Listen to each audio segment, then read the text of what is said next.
ಕರ್ನಾಟಕ ರಾಜ್ಯ ಖನಿಜ ನಿಗಮದ ವ್ಯವಸ್ಥಾಪಕ ನಿರ್ದೇಶಕರಾಗಿದ್ದ ಹಿರಿಯ ಐಎಎಸ್ ಅಧಿಕಾರಿ ಮಹಾಂತೇಶ್ ಬೆಳಗಿ ಕಾರು ಅಪಘಾತಕ್ಕೀಡಾಗಿದ್ದು ಘಟನೆಯಲ್ಲಿ ಮಹಾಂತೇಶ್ ಬೆಳಗಿ ಸೇರಿದಂತೆ ಮೂವರು ಸಾವನ್ನಪ್ಪಿದ್ದಾರೆ. ಮಹಾಂತೇಶ್ ಬೆಳಗಿ ಸಹೋದರರಾದ ಶಂಕರ್ ಬೆಳಗಿ, ಈರಣ್ಣ ಶಿರಸಂಗಿ ಮೃತರು. ಸಂಬಂಧಿಕರ ವಿವಾಹ ಕಾರ್ಯಕ್ರಮಕ್ಕೆಂದು ವಿಜಯಪುರದಿಂದ ಕಲಬುರಗಿಗೆ ತೆರಳುತ್ತಿದ್ದ ವೇಳೆ ಜೇವರ್ಗಿ ತಾಲೂಕಿನ ಗೌನಹಳ್ಳಿ ಕ್ರಾಸ್ ಬಳಿ ಈ ಒಂದು ಘಟನೆ ಸಂಭವಿಸಿದೆ.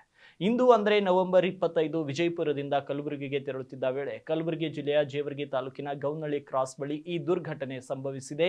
ಏಕಾಏಕಿ ಅಡ್ಡ ಬಂದ ಶ್ವಾನವನ್ನ ಉಳಿಸಲು ಹೋಗಿ ಚಾಲಕನ ನಿಯಂತ್ರಣ ತಪ್ಪಿದ KA04NC 7982 ಸಂಖ್ಯೆಯ ಇನೋವಾ ಕಾರು ಪಲ್ಟಿಯಾಗಿದೆ ಅಂತ ತಿಳಿದು ಬಂದಿದೆ. ಇನ್ನು ಸಹೋದರರಾದ ಶಂಕರ್ ಬೆಳಗಿ ಹಾಗೂ ಈರಣ್ಣ ಶಿರಸಂಗಿ ಸ್ಥಳದಲ್ಲಿಯೇ ಸಾವನ್ನಪ್ಪಿದ್ರೆ ಐಎಎಸ್ ಅಧಿಕಾರಿ ಮಹಾಂತೇಶ್ ಬೆಳಗಿ ಅವರನ್ನ ಕಲಬುರಗಿಯ ಖಾಸಗಿ ಆಸ್ಪತ್ರೆಯಲ್ಲಿ ಚಿಕಿತ್ಸೆ ಫಲಕಾರಿಯಾಗದೆ ಅವರು ಕೂಡ ಕೊನೆ ಉಸಿರೆಳೆದಿದ್ದಾರೆ. 1974ರ ಮಾರ್ಚ್ 27ರಂದು ಜನಿಸಿದ ಮಹಾಂತೇಶ್ ಬೆಳಗಿ ಅವರು 2012ರಲ್ಲಿ ಕರ್ನಾಟಕ ಕೇಡರ್ನ ಐಎಎಸ್ ಅಧಿಕಾರಿಯಾಗಿದ್ದರು. ಪ್ರಸ್ತುತ ಅವರು ಕರ್ನಾಟಕ ರಾಜ್ಯ ಖನಿಜ ನಿಗಮದ ವ್ಯವಸ್ಥಾಪಕ ನಿರ್ದೇಶಕರು ಕೂಡ ಆಗಿದ್ದರು. ಮಹಾಂತೇಶ್ ಬೆಳಗಿ ಅವರು ಬೆಸ್ಕಾಂ MD ಸಹ ಆಗಿದ್ರು. ಅಲ್ಲದೆ ದಾವಣಗೆರೆ, ಉಡುಪಿ ಸೇರಿದಂತೆ ಕರ್ನಾಟಕದ ಬೇರೆ ಬೇರೆ ಜಿಲ್ಲೆಗಳಲ್ಲಿ ಕೂಡ ಕಾರ್ಯನಿರ್ವಹಿಸಿದ್ರು. 1974ರ ಮಾರ್ಚ್ 27ರಂದು ಜನಿಸಿದ ಮಹಾಂತೇಶ್ ಬೆಳಗಿ ಅವರು 2012ರ ಕರ್ನಾಟಕ ಕೇಡರ್ನ ಐಎಎಸ್ ಅಧಿಕಾರಿಯಾಗಿದ್ದು ಪ್ರಸ್ತುತ ಅವರು ಕರ್ನಾಟಕ ರಾಜ್ಯ ಖನಿಜ ನಿಗಮದ ವ್ಯವಸ್ಥಾಪಕ ನಿರ್ದೇಶಕರಾಗಿದ್ದರು.